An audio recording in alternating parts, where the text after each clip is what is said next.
पुणे शहर म्हणजे विद्येचे माहेरघर, संस्कृतीची राजधानी. शनिवार वाडा, दगडूशेठ हलवाई गणपती आणि पेठांमधील जुन्या वाड्यांचे ऐतिहासिक वारसा जपणारे हे शहर, जिथे तुळशीबागेत मिळणारी खरेदीची मजा आणि सारसबागेतील शांतता लोकांच्या मनाला विरंगुळा देते. सकाळी सकाळी ओंकारेश्वर आणि कसबा गणपती मंदिराच्या घाटावर वाजणाऱ्या घंटांच्या नादाने, मंत्रोच्चाराने पुणेकरांच्या दिवसाची सुरुवात होते. संपूर्ण विश्वाला शांततेचा संदेश देणाऱ्या या पुण्यनगरीत जशी मोठी सुसंस्कृत घरे होती, तसेच एक असेही घर होते जिथे सदाशिव पेठेच्या एका अरुंद अंधाऱ्या गल्लीत माणुसकी दररोज मरण पावत होती.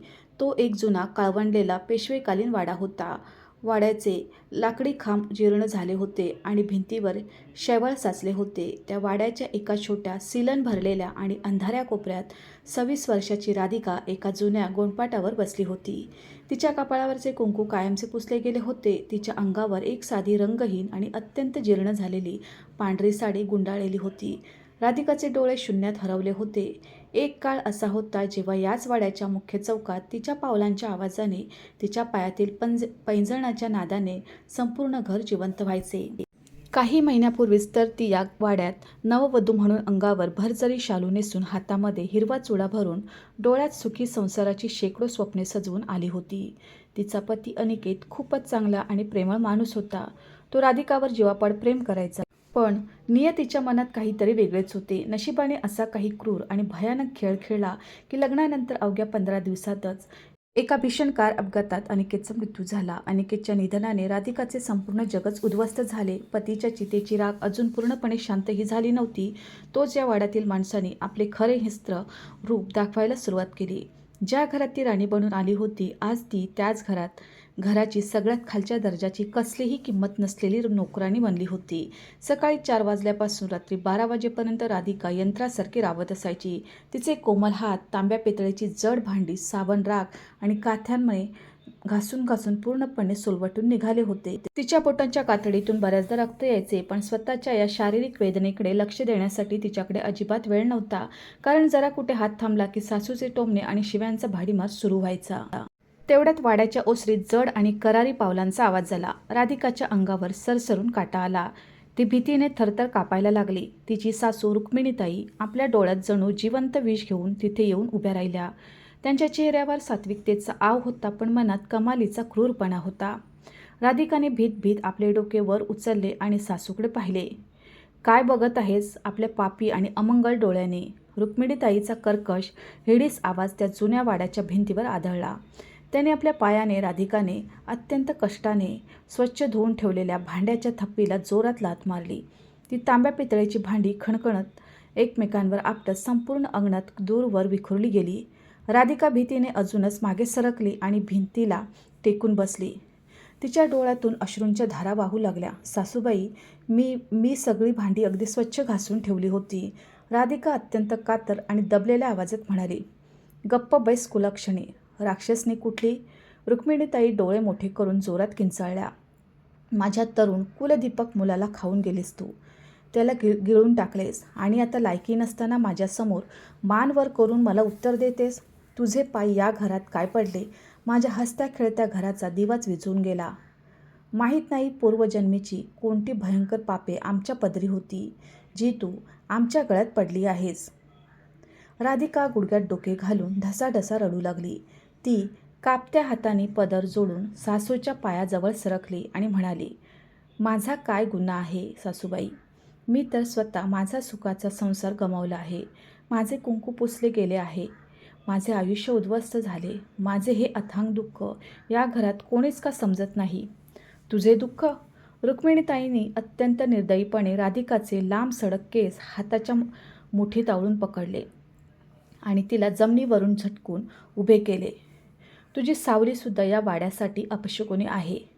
जर कायद्याची भीती नसती ना, तर मी स्वतः तुझा गळा आवळून तुला संपून टाकले असते. अमंगळ स्त्री, चल जा आता जाऊन जनावरांचा गोठा स्वच्छ कर. आणि खबरदार, आजच्या नंतर जर वाड्याच्या आतल्या चौकटीत पाऊल जरी ठेवलेस तर पाय तोडून हातात देईन." राधिका आपले अश्रू गिळत कशीबशी उभी राहिली. तिचे केस विस्कटलेले होते. डोक्यातून वेदनेच्या कळा निघत होत्या. पण ती गुपचूप गोठ्याकडे चालू लागली. ती फक्त एक जिवंत प्रेत बनून या वाड्यात श्वास घेत होती. पुण्यात हळूहळू रात्रीचा अंधार गडद होऊ लागला होता. पेठांमधील गजबजाट कमी झाला होता. शनिवार वाड्याच्या आसपासचे रस्ते शांत झाले होते. सदाशिव पेठेतील त्या वाड्यात रात्रीच्या जेवणाची लगबग संपली होती. घराच्या इतर सर्व लोकांनी, रुक्मिणीताई, त्यांचा लहान मुलगा प्रमोद आणि नणंद सुजाता यांनी बासमती भात, गरम गरम आमटी आणि पुरणपोळ्यांचे पोटभर जेवण जेवले होते. स्वयंपाकघरात खरकट्या ताटांचा आणि जड भांड्यांचा एक मोठा डोंगर लागला होता. राधिकाचे पोट भुकेने व्याकुळ झाले होते. तिच्या पोटात भुकेचे प्रचंड कळे येत होते. गेल्या 2 दिवसापासून तिने अन्न म्हणून साधी कोरडी भाकरीही पाहिली नव्हती. फक्त पाण्याचा एक एक घोट पिऊन ती संपूर्ण घराचे अतोनात काम करत होती. तिचे शरीर पूर्णपणे थकले होते. डोळ्यांसमोर अंधारी येत होती.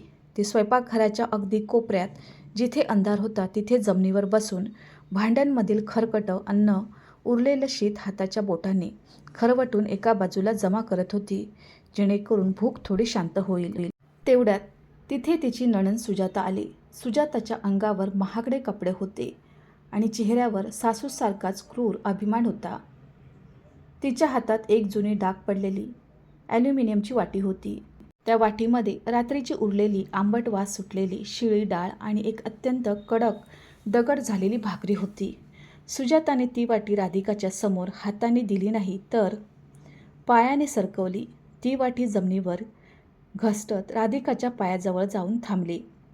जणू काही ती एखाद्या रस्त्यावरील भटक्या कुत्र्याला शिळे अन्न टाकत आहे. घे, खाऊन टाक हे. फुकटच्या भाकऱ्या तोडायची सवय झाली आहे तुला या घरात. सुजाता अत्यंत तिरस्काराने थुंकत म्हणाली. जर हे सुद्धा मिळाले नाही तर तू आमचे जिवंत रक्त पिऊनच आपले पापी पोट भरशील. लवकर हे गटकाव आणि ती सगळी भांडी घासून काढ, नाही तर रात्री झोपू देणार नाही, लक्षात ठेव. सुजाता तिथून निघून गेली. राधिकाने त्या शिळ्या कडक झालेल्या भाकरीला आपल्या कापत्या जखमा झालेल्या हाताने उचलले. त्या भाकरीतून आणि डाळीतून आंबट कुजलेला दुर्गंध येत होता. कोणताही सामान्य माणूस ते अन्न स्पर्श करायलाही धजला नसता. पण भूक इतकी भयानक आणि क्रूर असते की ती माणसाला स्वतःचा स्वाभिमान विसरायला लावते. राधिकाच्या डोळ्यातून अश्रू टपटप त्या शिळ्या भाकरीवर पडत होते. तिने त्या कडक भाकरीचा एक तुकडा कसा तरी तोडला आणि आंबट डाळीत बुडवून तोंडात टाकला. तो घास तिच्या घशाखाली उतरत नव्हता. तिचे संपूर्ण मन, तिची रूह आतून किंचाळत होती. प्रत्येक घास गिळताना तिचे हृदय रडत होते.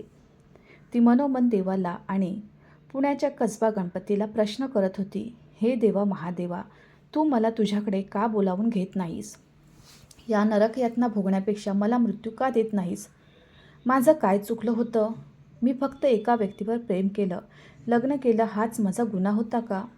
पण तिला मोठ्याने रडण्याची, हुंदका देण्याची सुद्धा परवानगी नव्हती.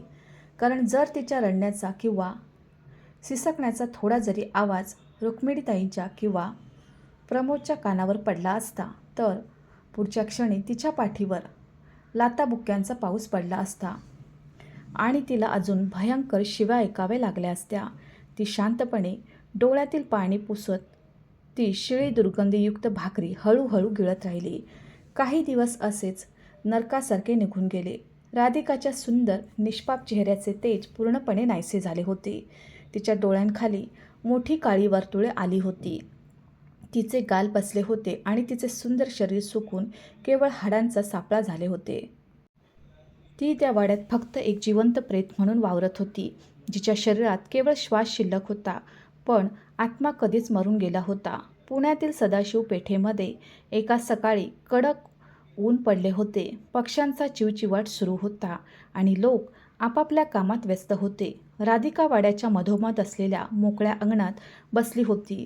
तिच्या समोर एक मोठा जड पाटा वरवंटा ठेवला होता. ती 2 दिवसापासून या उपाशी असल्यामुळे तिच्या हातामध्ये अजिबात ताकद उरली नव्हती. तरीही ती दोन्ही हातांनी तो जड वरवंटा पकडून सुके मसाले वाटत होती. तिचा घाम तिच्या कपाळावरून गळून त्या मसाल्यात पडत होता. तिची पाठ दुखत होती. डोळ्यांसमोर अंधारी येत होती. पण ओसरीत बसलेली तिची सासू रुक्मिणीताई आपल्या हातात जपाची माळ घेऊन तिच्यावर क्रूरपणे नजर ठेवून होत्या.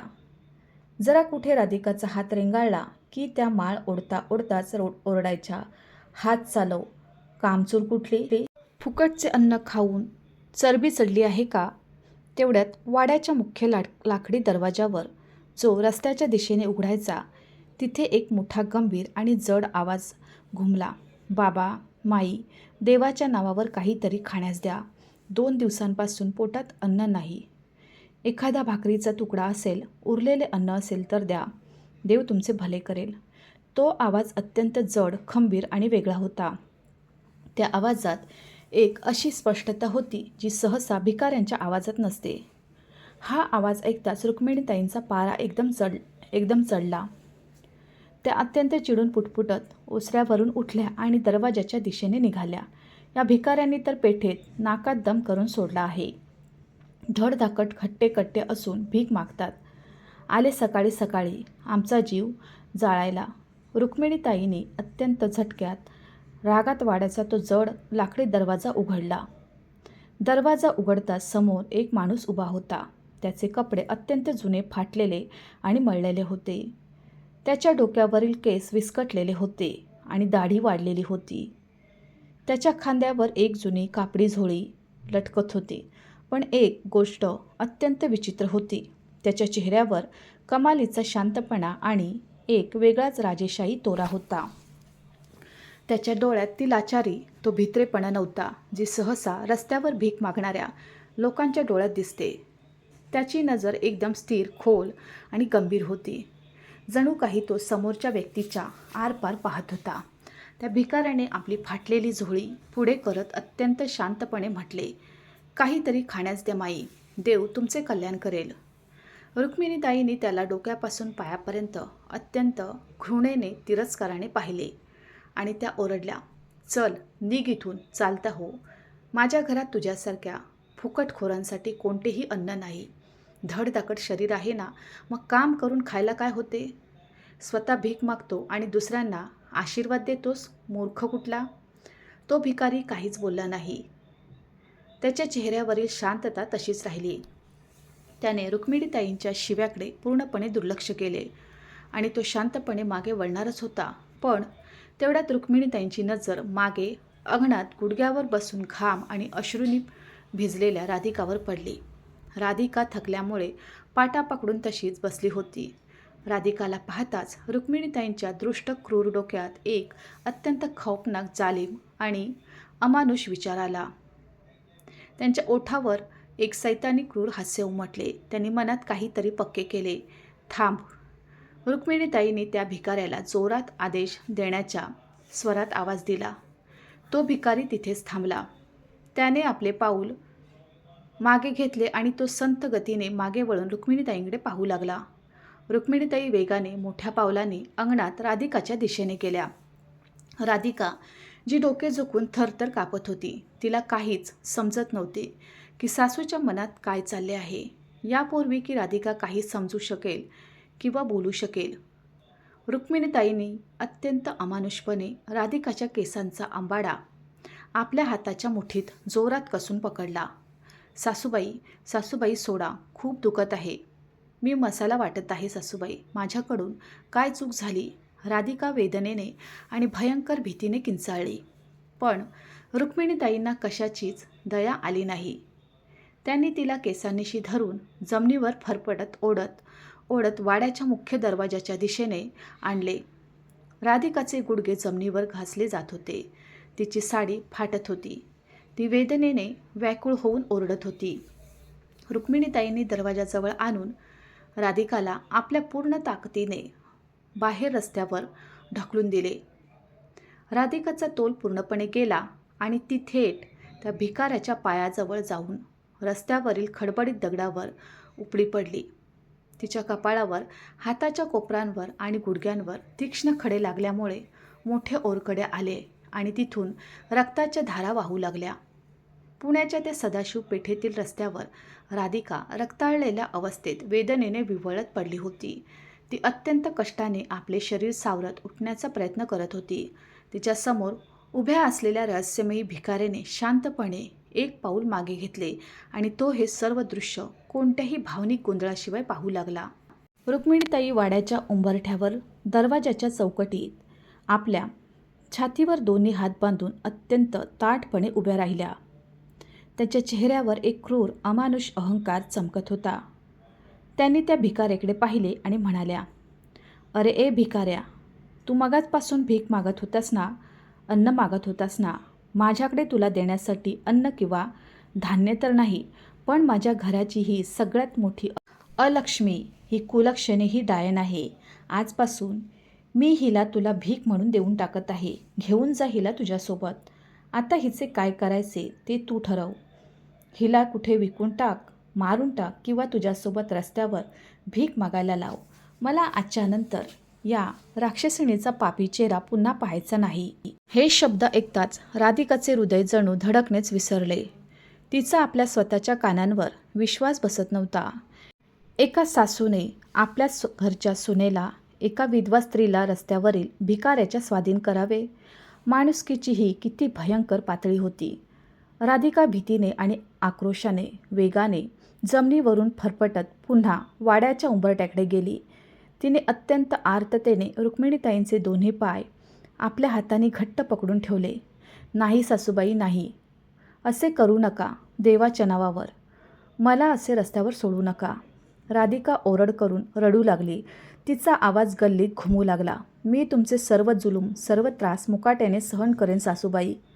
तुम्ही मला जेवण देऊ नका, मला उपाशी ठेवा, मला जनावरांसारखे मारहाण करा. मी एकही शब्द बोलणार नाही, पण मला या अनोळखी परक्या माणसासोबत असे धक्के मारून बाहेर काढू नका. माझे या जगात कोणीही नाही. सासूबाई, मी कुठे जाऊ? माझ्यावर थोडी तरी दया करा. मी तुमच्या पाया पडते." राधिकाचे उष्ण अश्रू रुक्मिणीताईंच्या पायावर पडत होते. तिचे रक्त उंबरट्याला लागत होते, पण त्या दगडपणाच्या अहंकारी स्त्रीवर या आक्रोशाचा, या आगतिकतेचा काडी मात्र परिणाम झाला नाही. उलट त्यांना राधिकाचा राग आला. त्याने अत्यंत जोरात आपला पाय झटकला, ज्यामुळे राधिका मागे रस्त्यावरील धुळीत जाऊन पडली. "दया? एका नवऱ्याला खाणाऱ्या कुलक्षणीवर दया करू मी?" रुक्मिणीताई डोळे वटारून ओरडल्या. "तू माझ्या हसत्या खेळत्या घराला गिळून टाकलेस. आता मी तुला या वाड्यात एक क्षणही सहन करू शकत नाही." त्याने पुन्हा त्या भिकाऱ्याकडे पाहिले, जो अजूनही अत्यंत शांत स्थिर डोळ्यांनी हे सर्व पाहत उभा होता. "घेऊन जा हिला तुझ्यासोबत. आणि ऐक, जर आजच्या नंतर ही मुलगी मला या पेठेत किंवा पुण्याच्या कोणत्याही रस्त्यावर दिसली ना, तर मी हिला रॉकेल टाकून जनावरांसारखे जिवंत जाळून टाकेन." इतके भयंकर शब्द बोलून रुक्मिणीताईंनी वाड्याचा तो अत्यंत जड जाड जुना लाकडी दरवाजा आपल्या पूर्ण ताकदीने राधिकाच्या तोंडावर बंद केला. धडाम! तो दरवाजा बंद होण्याचा भयंकर आवाज सदाशिव पेठेच्या गल्लीत घुमला. तो केवळ वाड्याचा दरवाजा बंद झाला नव्हता, तर राधिकाच्या आयुष्यातील उरलेले सगळे रस्ते, सगळ्या आशा आणि संपूर्ण जग एका झटक्यात बंद झाले होते. संपूर्ण गल्लीत एक भयानक जीवघेणी शांतता पसरली. फक्त राधिकाच्या ढसाढसा रडण्याचा, सुस्काऱ्यांचा आवाज त्या शांत गल्लीच्या भिंतींवर आदळत होता. ती त्या बंद दरवाजाच्या लाकडाला आपले कपाळ टेकून वाईट रीतीने रडत होती. स्वतःच्या फुटक्या नशिबाला, देवाला दोष देत होती. का माझ्यासोबत असे झाले? मी काय पाप केले होते? तिचा हा आक्रोश ऐकून गल्लीतील काही लोकांनी आपापल्या खिडक्यांमधून डोकावून पाहिले, पण रुक्मिणीताईंच्या भीतीने कोणीही बाहेर येऊन राधिकाची मदत करण्याची हिंमत केली नाही. दुसरीकडे तो भिकारी तिथेच उभा होता. तो एकही शब्द न बोलता अत्यंत गंभीर नजरेने राधिकाकडे पाहत होता.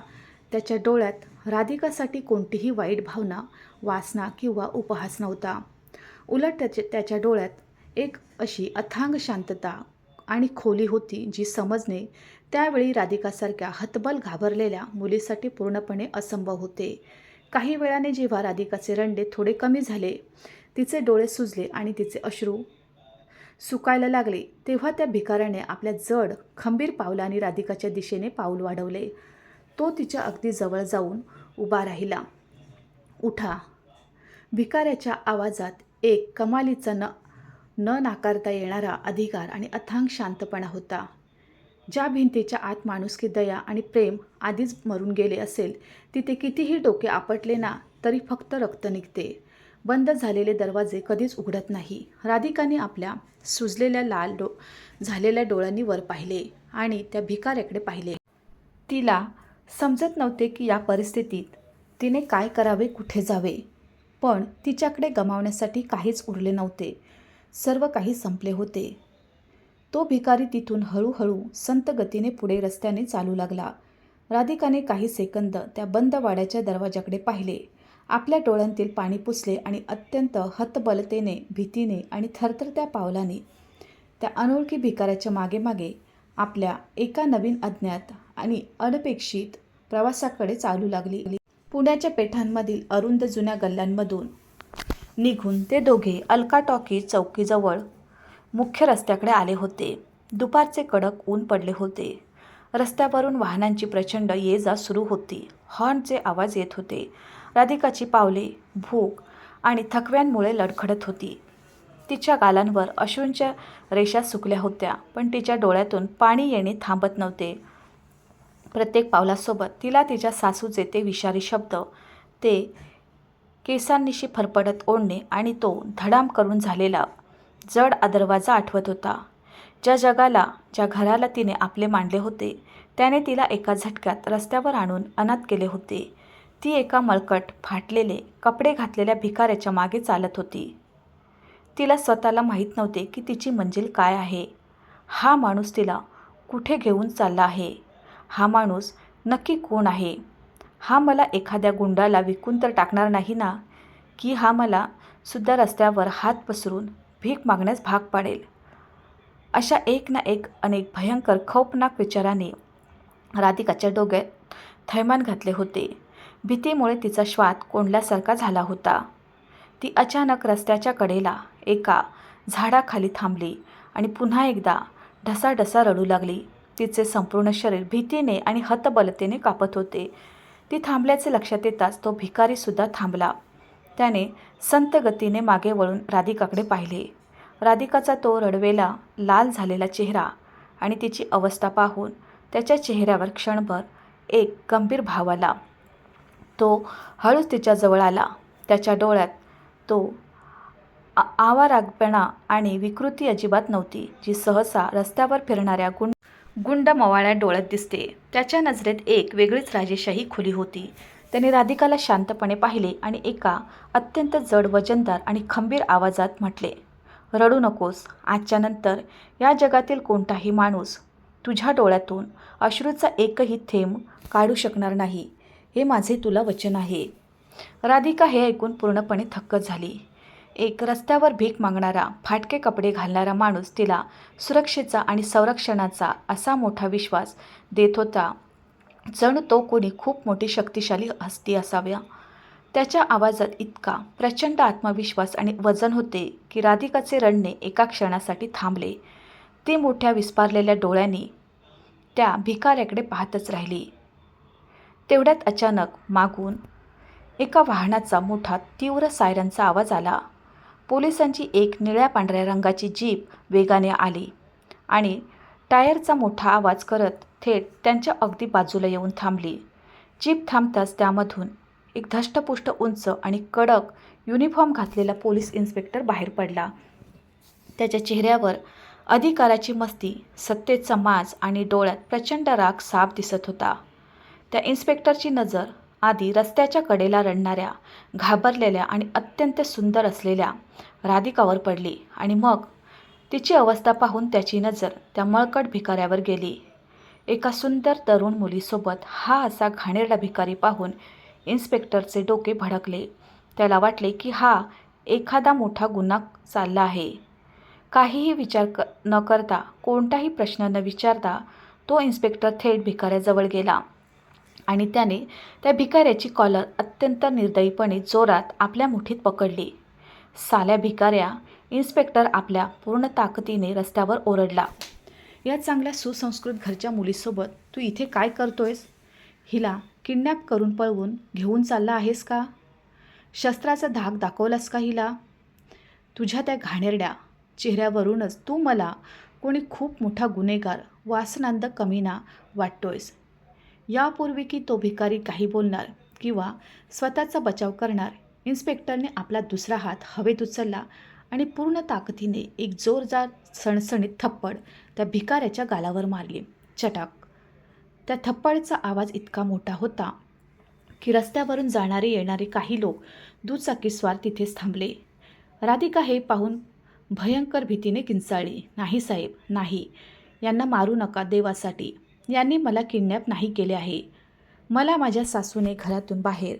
राधिका ओरडून पोलिसांना सांगण्याचा प्रयत्न करत होती. तू गप्प बैस बिचारी. इन्स्पेक्टरने राधिकाला मोठ्या आवाजात दटावले. तुला माहीत नाही हे रस्ता छापसाले किती खतरनाक आणि बदमाश असतात ते. याचा कसा कायमचा इलाज करतो तेच पाहतो. पण एक अजब गोष्ट घडली.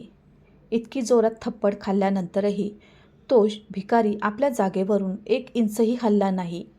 त्याच्या चेहऱ्यावर वेदनेचा किंवा भीतीचा एकही भाव आला नाही. त्याने आपल्या गालावर हातसुद्धा ठेवला नाही. त्याने अतिशय संत गतीने आपले डोके वर केले. आपल्या लाल खंबीर डोळ्यांनी थेट त्या इन्स्पेक्टरच्या डोळ्यात पाहायला सुरुवात केली. त्याच्या नजरेत कोणतीही गयावया भीती किंवा पोलिसांची भीती नव्हती. उलट त्याच्या डोळ्यात एक असा भयंकर खौफनाक आणि जीवघेणा शांतपणा पाहून कोणत्याही सामान्य माणसाच्या पायाखालची जमीनच सरकली असती. तो एखाद्या जखमी पण अत्यंत शांत सिंहासारखा त्या इन्स्पेक्टरकडे पाहत होता, जो आपल्या शिकारची मान दबोचण्यापूर्वी त्याच्याकडे एकटक पाहतो. इन्स्पेक्टर त्या भिकाऱ्याच्या डोळ्यात पाहून एका क्षणासाठी आतून पूर्णपणे हादरून गेला. त्याचा पोलिसांचा माज, त्याचा अहंकार डगमगू लागला. त्याला आतून एक भीती जाणवू लागली. पण आजूबाजूला लोक उभे असल्यामुळे आपल्या वर्दीची धौस कायम ठेवण्यासाठी तो अजून जोरात ओरडला. साल्या, तुझी नजर खाली कर. माझ्याकडे असा काय बघतोस? नाहीतर तुझे दोन्ही डोळे काढून हातात देईन. या क्षणी तुला पोलीस ठाण्यात घेऊन जातो आणि तुझी चामडी सोलून काढतो. जर तुझी रवानगी जेलमध्ये नाही केली तर माझे नावसुद्धा. इन्स्पेक्टर आपले बोलणे पूर्णही करू शकला नव्हता. तेवढ्यात रस्त्यावरून दुसऱ्या बाजूने एक हवालदार वेड्यासारखा धावत आला. तो पूर्णपणे भिजला होता. त्याचा श्वास भट्टीसारखा चालला होता आणि त्याच्या चेहऱ्यावर प्रचंड भीती होती. त्याच्या हातात त्याचा पोलीस विभागाचा मोबाईल फोन होता, ज्यामध्ये कोणाचा तरी फोटो उघडलेला होता. साहेब, ओ साहेब थांबा. हात सोडा त्यांचा. थांबून जा साहेब. हवालदार धापा टाकत कापत इन्स्पेक्टर जवळ पोहोचला. काय आहे? मध्ये का पडतोयस? माझ्या कामात, इन्स्पेक्टरने अत्यंत चिडून म्हटले. हवालदाराने कापत असलेल्या हाताने तो मोबाईल फोन थेट इन्स्पेक्टरच्या डोळ्यासमोर धरला आणि तो इन्स्पेक्टरच्या अगदी कानाजवळ गेला. त्याने अत्यंत रुंदलेल्या थरथरत्या आवाजात इन्स्पेक्टरच्या कानात काहीतरी सांगितले. मोबाईलच्या स्क्रीनवर जो फोटो होता आणि हवालदाराने जी गुप्त गोष्ट इन्स्पेक्टरच्या कानात सांगितली होती, ती ऐकताच त्या घमंडी इन्स्पेक्टरच्या चेहऱ्याचा रंग असा उडाला जणू काही एखाद्याने त्याच्या शरीरातील संपूर्ण रक्तच एका झटक्यात शोषून घेतले असावे. त्याचे डोळे मोठे झाले. तो तोंड उघडून पाहतच राहिला. त्याच्या कपाळावर आणि पाठीवर थंड घामाचे थेंब फुटले. ज्या हाताने त्याने मगाशी भिकाऱ्याला थप्पड मारली होती, तो त्याचा हात एखाद्या लकवा मारलेल्या लाकडासारखा थरथरू कापू लागला. त्याच्या दुसऱ्या हातातून पोलिसांची जड लाकडी काठी निसटून जमिनीवर पडली. मित्रांनो, पुढच्या क्षणी आजूबाजूचे लोक थक्क झाले. तो घमंडी माजलेला इन्स्पेक्टर एकही शब्द न बोलता थेट रस्त्यावरील धुळीत गुडघ्यावर त्या भिकाऱ्याच्या पाया पडला. साहेब, इन्स्पेक्टर एखाद्या लहान आगतिक मुलासारखा ढसाढसा रडू लागला.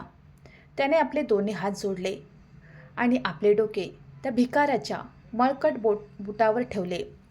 साहेब, मला माफ करा. माझ्याकडून खूप भयंकर अक्षम्य चूक झाली साहेब. मी आंधळा झालो होतो. मी तुम्हाला ओळखू शकलो नाही साहेब.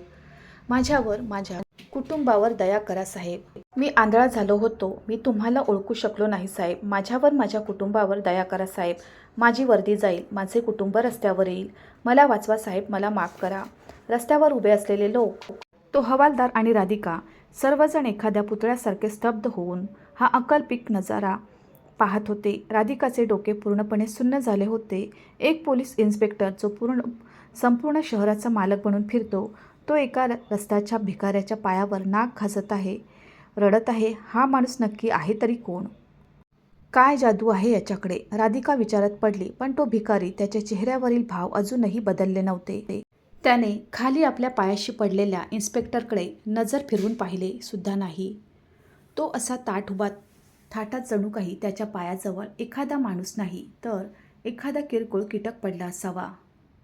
इन्स्पेक्टरच्या रडण्याला, त्याच्या माफीला कोणतेही उत्तर न देता त्या भिकाऱ्याने आपला चेहरा राधिकाकडे वळवला आणि अतिशय शांतपणे फक्त एक शब्द म्हणाला, चला. तो पुढे निघून गेला. इन्स्पेक्टर अजूनही रस्त्याच्या धुळीत डोके घासून रडत माफी मागत होता. राधिका अत्यंत घाबरलेली, चक्रावून गेलेली आणि पूर्णपणे आश्चर्यात त्या रहस्यमयी अद्भुत माणसाच्या मागे मागे चालू लागली. काही वेळ चालल्यानंतर ते दोघे पुण्याच्या सेनापती बापट रस्त्यावरील सगळ्यात मोठ्या प्रसिद्ध आणि अत्यंत महागड्या अशा JW मॅरियट या 5 स्टार हॉटेलच्या भव्य इमारतीसमोर उभे होते. त्या हॉटेलचे काचेचे महाकाय दरवाजे, तिथली लाइटिंग आणि तिथला थाट इतका मोठा होता की राधिकाने आपल्या आयुष्यात अशी जागा केवळ टीव्हीवर किंवा चित्रपटातच पाहिली होती. हॉटेलच्या बाहेर मर्सिडीज, ऑडी, BMW अशा करोडो रुपयांच्या महागड्या गाड्या उभ्या होत्या.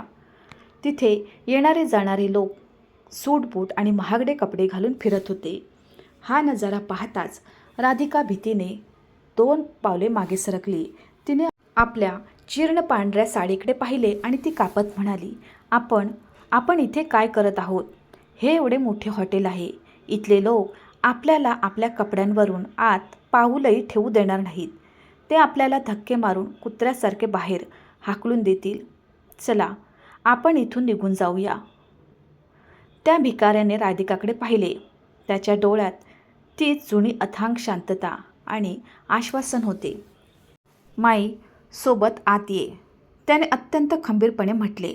जसे त्या भिकाऱ्याने हॉटेलच्या त्या भव्य काचेच्या दरवाजाला धक्का दिला, आत उभे असलेले हातात बंदुका घेतलेले आणि कडक युनिफॉर्म घातलेले सुरक्षारक्षक त्यांच्या मळकट कपड्यांकडे पाहून त्यांना रोखण्यासाठी वेगाने पुढे आले. ते त्यांना हात लावून बाहेर काढणारच होते, पण तेवढ्यात हॉटेलच्या आतून तिथला मुख्य जनरल मॅनेजर, जो स्वतः महागडा सूट घालून उभा होता, तो धावत पळत बाहेर आला. राधिकाने भीतीमुळे आपले डोके घट्ट बंद करून घेतले.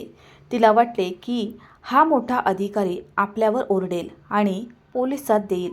पण जेव्हा काही सेकंदानंतर कोणताही ओरडण्याचा आवाज आला नाही, तेव्हा तिने भीत आपले डोळे उघडले.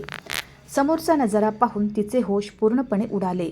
तो हॉटेलचा मुख्य मॅनेजर, जो शहरातील मोठे मोठे उद्योगपती आणि राजकारण्यांना सुद्धा नीट किंमत देत नव्हता, तो त्या फाटलेल्या मळलेल्या कपड्यातील भिकाऱ्यासमोर आपले दोन्ही हात जोडून अत्यंत नम्रतेने वाकून उभा होता. त्याच्या चेहऱ्यावर कमालीचा आदर, सन्मान आणि एक प्रकारची भीती साफ दिसत होती. वेलकम सर, मॅनेजरने अत्यंत मऊ नम्र आवाजात म्हटले. या सर, तुमची खास जागा अगदी तयार आहे. आम्हाला आनंद आहे की तुम्ही इथे आलात. मॅनेजर स्वतः त्यांच्या पुढे चालत त्यांना हॉटेलच्या सगळ्यात महागड्या खाजगी आणि सुरक्षित अशा VIP लाऊंजमध्ये घेऊन गेला. तिथले सोफे मखमली होते. चारूबाजूंना सोन्या चांदीची नक्षीकाम केलेली भांडी ठेवली होती आणि तिथले वातावरण अत्यंत विलासी होते. हॉटेलमध्ये बसलेले इतर श्रीमंत ग्राहक, उद्योगपती या घाणेरड्या फाटलेल्या कपड्यातील भिकाऱ्याला आणि त्या विधवा मुलीला अशा प्रकारे VIP भागात जाताना पाहून थक्क झाले होते. ते आपापसात कुजबुजू लागले. पण हॉटेलचा मुख्य मॅनेजर स्वतः त्यांच्या सेवेत हजर असल्यामुळे कोणाचीही काही बोलण्याची किंवा आक्षेप घेण्याची हिंमत झाली नाही. भिकाऱ्याने राधिकाला त्या मखमली सोप्यावर बसण्याचा इशारा केला. राधिका अत्यंत संकोचाने, भीतीने त्या सोप्याच्या एका कोपऱ्यात बसली. तिला वाटत होते की ती एखादे अद्भुत, अवास्तव्य स्वप्न पाहत आहे, जे काही वेळातच तुटून जाईल. मॅनेजरने स्वतः आपल्या हाताने त्यांच्यासमोर शहरातील सगळ्यात शाही महागडे जेवण वाढायला सुरुवात केली. पनीरचे अनेक स्वादिष्ट पदार्थ, सुगंधी बासमती भात, वेगवेगळ्या प्रकारच्या बटर रोट्या, शाही तुकडा, अनेक प्रकारची गोड अन्न, अशा अनेक गोष्टी टेबलावर सजल्या गेल्या. त्या अन्नाच्या सुवासानेच राधिकाच्या पोटात भुकेची जाणीव तीव्र झाली. तिच्या तोंडाला पाणी सुटले. खा, भिकाऱ्याने राधिकाच्या डोळ्यात पाहत अत्यंत प्रेमाने म्हटले. आजच्या नंतर तुला या आयुष्यात कधीही भुकेले राहावे लागणार नाही. जेवढे पाहिजे तेवढे पोटभर जेवण कर. राधिकाने थरथरत्या हाताने एक मऊ रोटीचा तुकडा तोंडात घेतला. तो भाजीमध्ये बुडवला आणि तोंडात ठेवला. अनेक दिवसांची भयंकर भूक, शरीराचा थकवा आणि आयुष्यात पहिल्यांदाच मिळालेले इतके सुंदर शाही जीवन याची चव घेताच तिच्या डोळ्यातील अश्रू पुन्हा एकदा छलकले आणि ते थेट तिच्या जेवणाच्या ताटात पडले. ती रडत रडत डोळ्यातील पाणी पुसत जेवू लागली. समोर बसलेला तो भिकारीसुद्धा जेवत होता. पण राधिकाने एक अतिशय महत्त्वाची गोष्ट लक्षात घेतली. त्या माणसाचे कपडे जरी एखाद्या भिकाऱ्यासारखे मळलेले आणि फाटलेले असले तरी त्याची जेवणाची पद्धत, त्याची बसण्याची पद्धत, चमचा आणि काटा पकडण्याची त्याची शैली आणि त्याचा तोरा अगदी एखाद्या राजासारखा किंवा आंतरराष्ट्रीय स्तरावरील रईस माणसासारखा होता. तो अत्यंत अदबीने आणि राजेशाही थाटात जेवत होता, जणू काही तो रोज अशाच 5 स्टार हॉटेलमध्ये जेवण करतो. जेवण संपल्यानंतर मॅनेजर एका चांदीच्या वाटीत कोमट पाणी आणि लिंबू घेऊन आला. भिकाऱ्याने आपले हात स्वच्छ केले. मग त्याने आपली अत्यंत गंभीर कडक नजर मॅनेजरवर टाकली. राधिकाकडे बोटाने इशारे करत म्हटले, या मुलीला आजपासून याच हॉटेलमध्ये सन्मानाची नोकरी देऊन टाक. मॅनेजरने ना राधिकाचे ते जुने कपडे पाहिले, ना तिची पात्रता विचारली, ना तिचे शिक्षण विचारले आणि ना कोणताही प्रश्न केला. त्याने लगेच आपले डोके झुकवले आणि अत्यंत आदराने म्हटले, जी सर, नक्कीच. आजपासून ही आमच्या हॉटेलची एक मुख्य कर्मचारी आहे. हिला सर्व सोयी सुविधा आणि चांगला पगार दिला जाईल. राधिकाच्या हातातून पाण्याचा ग्लास सुटता सुटता वाचला. तिचे डोळे आश्चर्यचकित झाले. ती एकटक त्या भिकाऱ्याकडे पाहू लागली. तिच्या डोक्यात प्रश्नांचे एक भयंकर वादळ बवंडर चालले होते. हा माणूस नक्की कोण आहे? पोलीस याच्या पाया पडतात. इतक्या मोठ्या 5 स्टार हॉटेलचा मुख्य मॅनेजर याच्या एका इशाऱ्यावर काही न विचारता मला इतकी मोठी नोकरी देतो.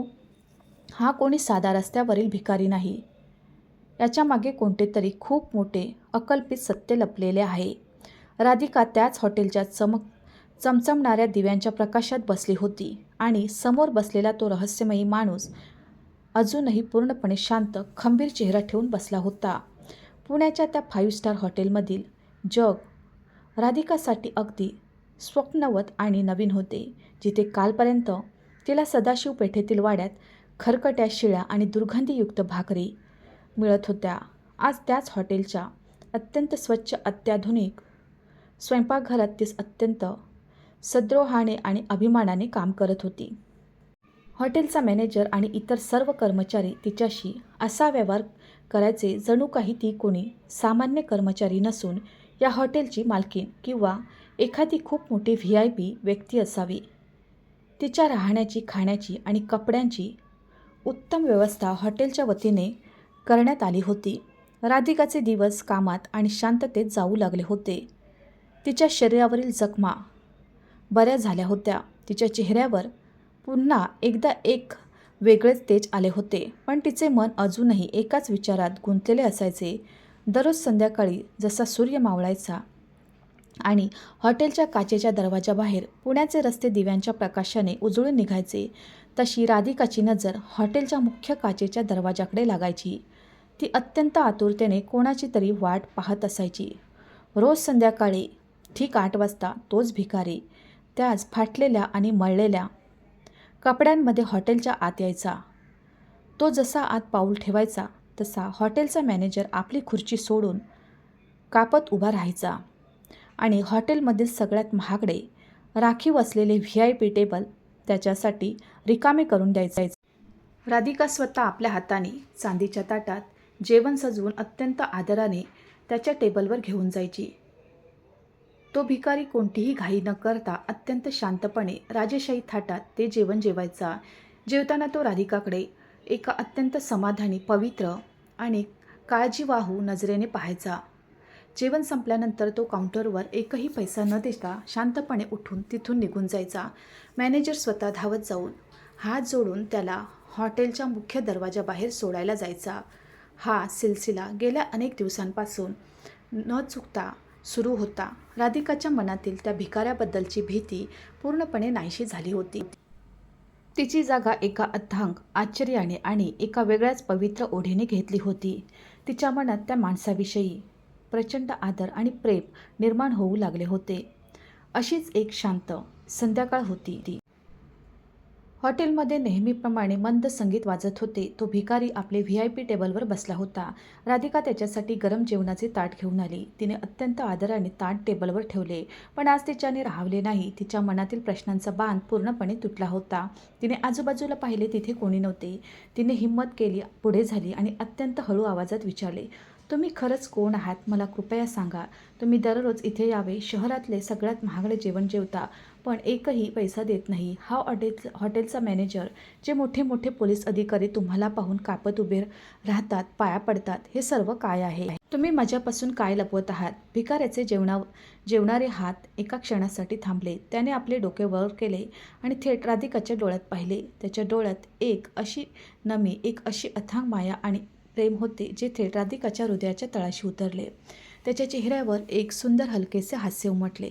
मी कोण आहे? त्याने आपल्या जड गंभीर आवाजात म्हटले. ही वेळ आल्यावर तुला नक्कीच समजेल राधिका, पण आज मला सांग, तू कोण आहेस? तुझ्या या निष्पाप डोळ्यामध्ये मला जे हे दुःखाचे अथांग समुद्र दिसते, त्यामध्ये किती वेदना, किती जखमा लपलेल्या आहेत. त्याच्या आवाजात इतके आपलेपण, इतकी सहानुभूती आणि इतकी माया होती की राधिकाच्या संयमाचा बांध पूर्णपणे तुटला.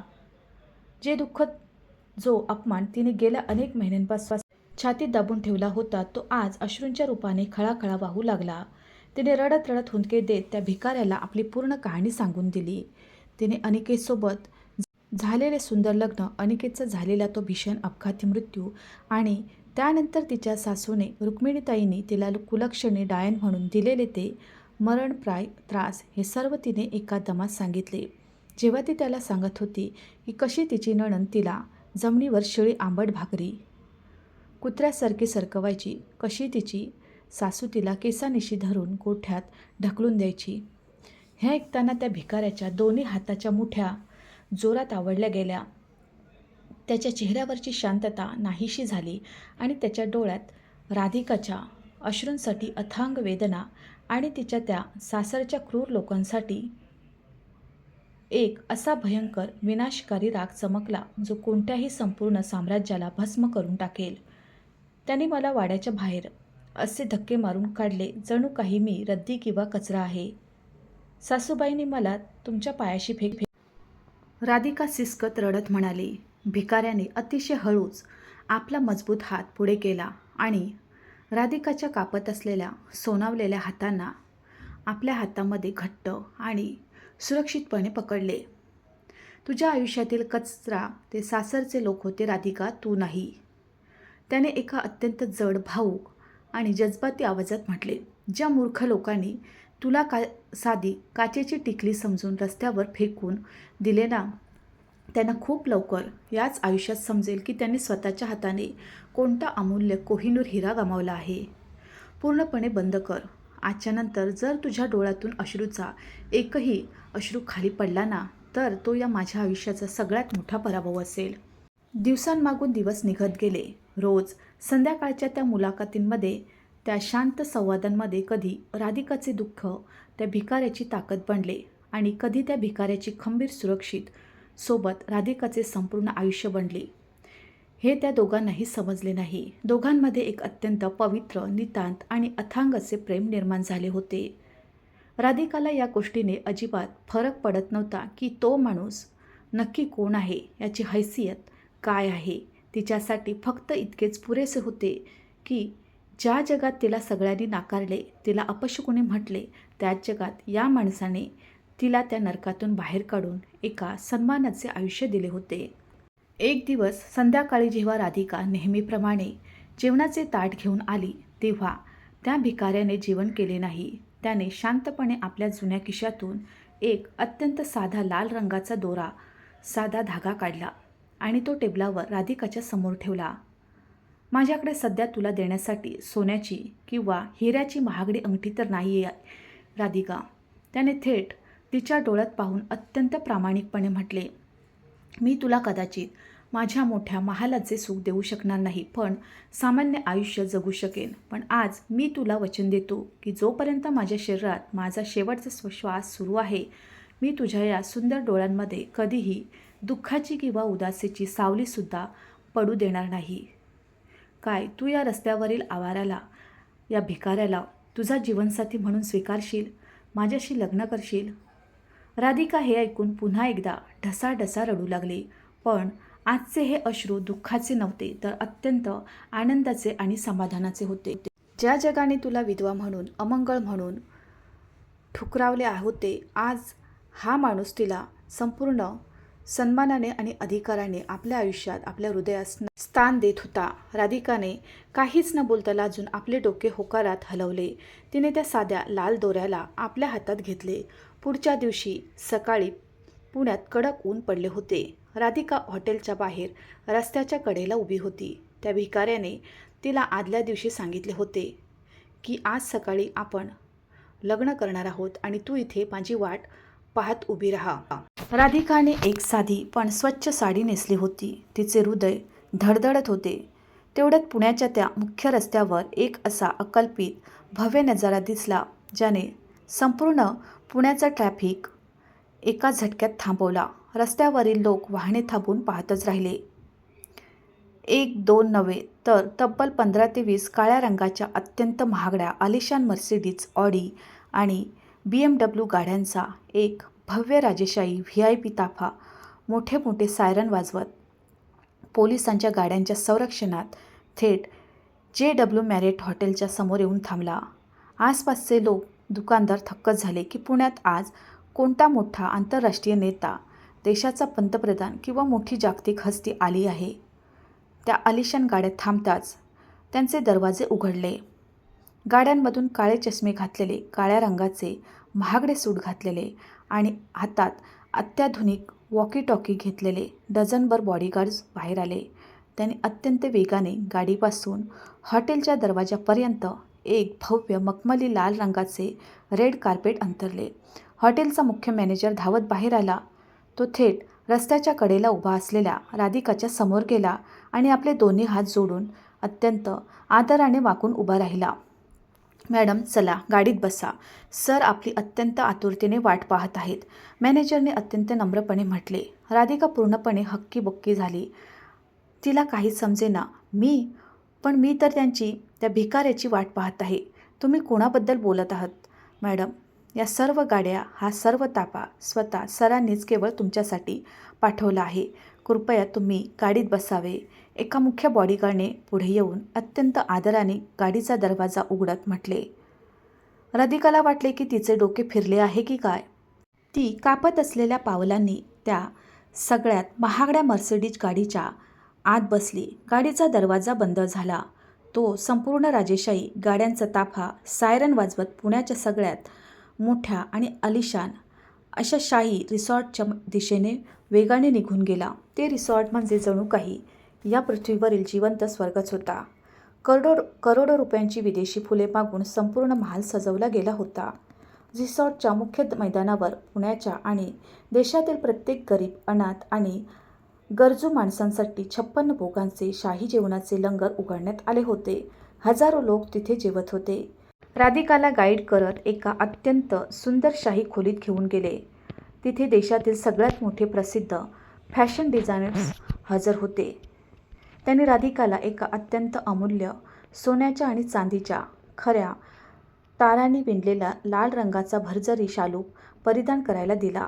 तिच्या गळ्यात, हातात आणि डोक्यावर खऱ्या हिऱ्यांचे पाचूचे आणि सोन्याचे करोडो रुपयांचे दागिने घातले गेले. जेव्हा राधिकाने स्वतःला आरशात पाहिले तेव्हा ती ओळखू शकली नाही की ही तीच सदाशिव पेठेतील रक्ताळलेली पांढरी साडी नेसलेली राधिका आहे. ती खरोखरच स्वर्गातून उतरलेली एखादी अप्सरा वाटत होती. जेव्हा सर्व तयारी झाली तेव्हा बॉडीगार्ड्स तिला आदराने लग्नाच्या मुख्य भव्य मंडपात घेऊन गेले. राधिका जशी मंडपात पोहोचली, समोरचा नजारा पाहून तिचे डोळे विस्फारले गेले. ती तोंड उघडूनच पाहत राहिली. मंडपाच्या मध्यभागी जिथे वराची जागा असते तिथे तोच माणूस उभा होता ज्याने तिला त्या दिवशी सदाशिव पेठेतील वाड्याबाहेर रस्त्यावरून उचलले होते, जो रोज फाटलेल्या कपड्यात भीक मागताना दिसत होता. पण आज तो कोणत्याही भिकाऱ्याच्या वेशात नव्हता. त्याने भारतातील सगळ्यात महागडी राजेशाही शेरवानी घातली होती, ज्यावर हिरे जडवले होते. त्याच्या गळ्यात अमूल्य खऱ्या मोत्यांच्या 7 पदरी माळा होत्या. त्याचा तोरा, त्याचा रुतबा आणि त्याचा राजेशाही बाणा इतका प्रचंड होता की राज्याचे मोठे मुख्यमंत्री, केंद्रीय मंत्री आणि देशातील नामवंत उद्योगपती त्याच्यासमोर आपले दोन्ही हात जोडून मान झुकून उभे होते. मंडपाच्या चारी बाजूंना देशातील आणि जगातील सर्व मुख्य नॅशनल टी व्ही चॅनल्सचे कॅमेरे लावलेले होते आणि टी व्हीवर लाईव्ह ब्रेकिंग न्यूज चालली होती. देशातील सगळ्यात मोठी बातमी. भारताचे सगळ्यात मोठे अब्जाधीश उद्योगपती आणि राज राठोड समूहाचे एकमेव वारसदार आर्यन राठोड हे आज पुण्यात एका अत्यंत गुप्त आणि शाही सोहळ्यात विवाह बंधनात अडकत आहेत. पहा, जगातील सगळ्यात महागड्या लग्नाचे थेट प्रक्षेपण. तिकडे पुण्याच्या त्या सदाशिव पेठेतील जुन्या वाड्यात राधिकाला धक्के मारून घराबाहेर काढलेला आता अनेक महिने उलटून गेले होते आणि या काही महिन्यातच रुक्मिणीताईंच्या संपूर्ण घराचा, त्यांच्या साम्राज्याचा भयानक सर्वनाश झाला होता. कर्माने आपला अत्यंत क्रूर आणि अचूक खेळ दाखवला होता. रुक्मिणीताईंचा तो लहान मुलगा प्रमोद, ज्याला पैशाची प्रचंड चरबी होती, त्याला जुगाराचे आणि सट्ट्याचे भयंकर व्यसन जडले होते. राधिका घरातून गेल्यानंतर काही दिवसांतच प्रमोदने जुगारात आणि शेअर कॅपिटलच्या सट्ट्यात आपल्या वाड्याची सगळी कागदपत्रे, घरातील सोने नाणे आणि त्यांची सगळी संपत्ती एकाच रात्रीत हरवून टाकली होती. कर्जबाजारी झालेल्या प्रमोदला कर्जदारांनी आणि गुंडांनी बेदम मारहाण केली होती. शेवटी बँकेने आणि कोर्टाने त्यांच्या त्या सदाशिव पेठेतील ऐतिहासिक वाड्यावर जप्ती आणली आणि तो वाडा जाहीर लिलावात विकून टाकला. त्यांना एका रात्रीत वाड्यातून बाहेर हाकलून देण्यात आले होते. आज ते घमंडी कुटुंब, रुक्मिणीताई, प्रमोद आणि सुजाता त्या सदाशिव पेठेतील एका रस्त्याच्या कडेला, जिथे कचरा टाकला जातो, तिथे एका तुटलेल्या गंजलेल्या पत्र्याच्या शेडखाली अत्यंत दळभद्री अवस्थेत बसले होते. नियतीचा खेळ पहा. ज्या रस्त्यावरून त्यांनी राधिकाला हाकलले होते, आज ते स्वतः त्याच रस्त्यावर आले होते. त्यांच्या घरात खायला अन्नाचा एक दाणाही नव्हता. भुकेने व्याकुळ झालेल्या अंगावर मळकट कपडे असलेल्या रुक्मिणीताई आपल्या दोन्ही मुलांसह रस्त्यावरील एका छोट्या चहाच्या टपरीबाहेर उभ्या होत्या. तिथे एक जुना टी व्ही चालू होता, ज्यावर लोक गर्दी करून काहीतरी पाहत होते. त्या टपरीवरील टी व्हीवर त्याच अब्जाधीश आर्यन यांच्या शाही लग्नाचे थेट प्रक्षेपण अत्यंत जोरात सुरू होते. पहा, हे असतात नशीबवान लोक. रुक्मिणीताईंनी भुकेने व्याकुळ होऊन आपल्या सुकलेल्या ओठांनी स्वतःच्या नशिबाला दोष दिला आणि एक आपले फुटके दरिद्र नशीब आहे. आज एका चहाच्या कपासाठी आणि भाकरीच्या तुकड्यासाठी आम्ही रस्त्यावर लोकांसमोर हात पसरत आहोत, दाण्यादाण्याला मोतात झालो आहोत. तेवढ्या टी व्हीवरील कॅमेरा लग्न मंडपात वैदिक मंत्रोच्चाराच्या दरम्यान बसलेल्या त्या अत्यंत सुंदर हिऱ्याने बनवलेल्या नववधूच्या चेहऱ्यावर एकदम झूम झाला. नववधूचा तो अत्यंत तेजस्वी राजेशाही चेहरा टी व्हीच्या संपूर्ण मोठ्या स्क्रीनवर चमकायला लागला.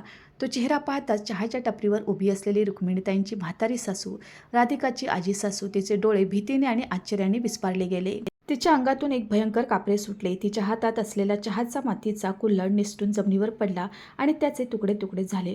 अरे अरे रुक्मिणी, हे काय पाहत आहे मी? ती म्हातारी जोरात चिडून थरथर कापत किंचाळली. रुक्मिणी, नीट बघ त्या टीव्हीकडे. ही तर आपली राधिका आहे, आपली सून राधिका. रुक्मिणीताईंनी आणि प्रमोदने झटकन मान वर करून त्या टीव्ही स्क्रीनकडे पाहिले आणि ते पाहताच जणू काही त्यांच्या पायाखालची संपूर्ण जमीनच 10 फूट खाली सरकली. त्यांच्या शरीरातील संपूर्ण रक्त एका सेकंदात गोठून बर्फ झाले.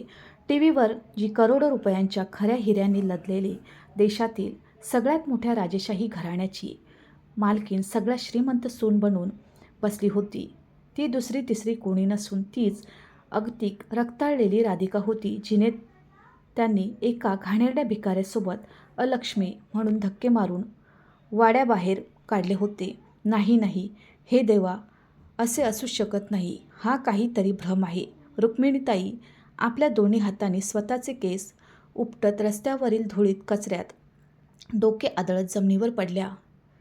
त्या आपल्या छातीवर दोन्ही हात बडवून ढसाढसा ओरडून रडू लागल्या.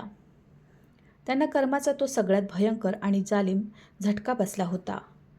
त्यांना पूर्णपणे समजले होते की ज्या माणसाला त्यांनी भिकारी म्हणून शिव्या दिल्या होत्या, ज्याच्या पायाशी त्यांनी राधिकाला फेकले होते, तो कोणी साधा भिकारी नव्हता, तर तो स्वतः साक्षात कुबेर होता, जो त्यांच्या घरात राधिकाच्या रूपाने नशीब आणि लक्ष्मी बनून आला होता.